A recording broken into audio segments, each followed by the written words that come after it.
السلام عليكم ورحمة الله وبركاته. داود الكسو دوادا متكمدا عشرة كسابسنا برشاد لغة إنجليزية. عشر كان ما نتوحو كسابسين هاي فكابلوريس أما إريو مركو إريو مهمة والاستعمال يوم ولون بهن يقف كينو جران يوم مركي لها الليو برشاد لغة إنجليزية. إريو ذا نوحس كودران مارتي قيبها كالدوان هذا الكا سيدا مقاعيدا يوبابكا يو مارتي سبستانتيفكا marka dhamaan casharadan waa muhiim waa ma eriga lost weight or to lost a weight marka erigan waxa loo jeedaa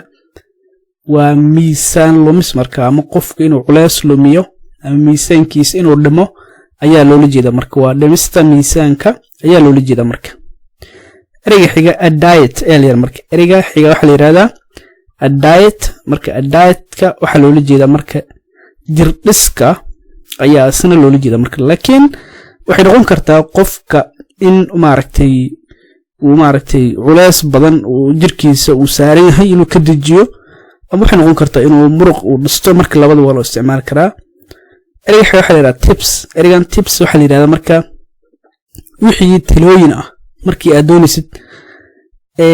marka rabtid inaad wax aad samayso sidoo kale hadii aad doonayso talooyin markii inaad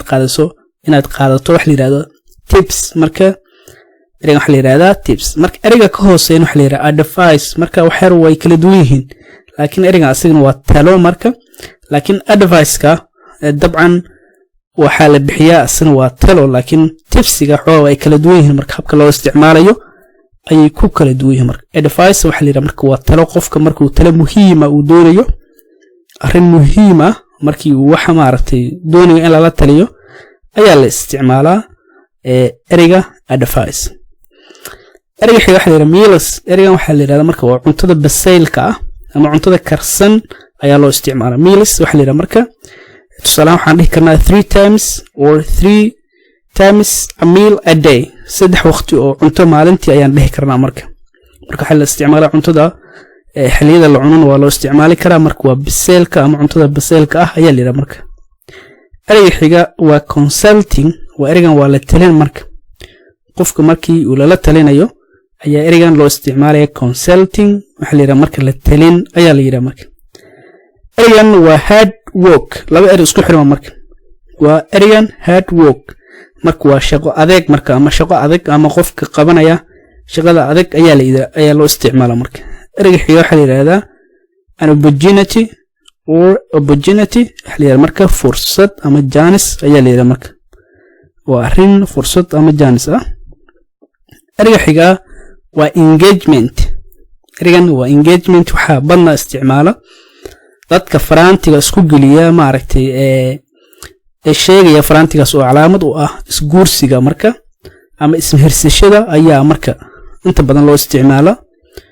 eriga xiga waxa la yiraahdaa restaurant waa maqaaxid marka ama maqaayad eriga xiga waxa la yiraahdaa ring waa faraantiga la gashto ayaa la yiraahdaa ring eriga xiga waa upload erigan upload waxa la yiraahdaa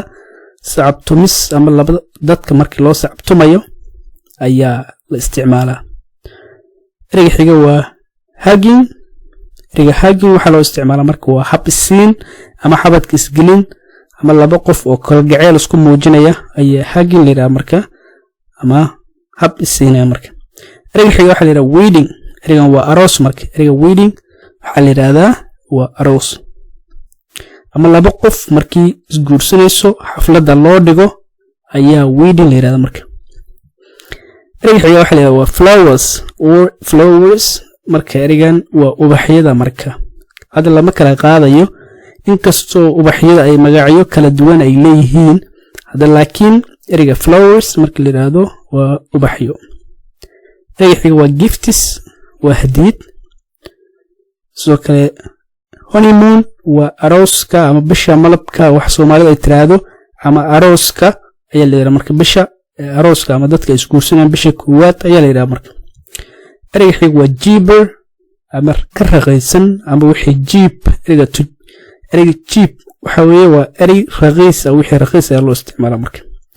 ereyga xigana waa to hurry marka waa in la degdego ereygan waa ficil marka waxa la marka to hurry waxa way in la degdego ama inaad meel u degdegtid ama marka meel u degdegsan tahay ereyga la isticmaalo ayaa la yiraahdaa to hurry ama in meel loo degdego marka ayaa marka ereygaas uu la mid yahay marka waa hagaag halkan ayaan ku soo gabagabeynayaa casharkii ku saabsanaa vocabularies ama ereyada dabcan casharka muhiim ayuu ahaa waxaana jecelahay in dad badan ay ka faa'iideysan doonaan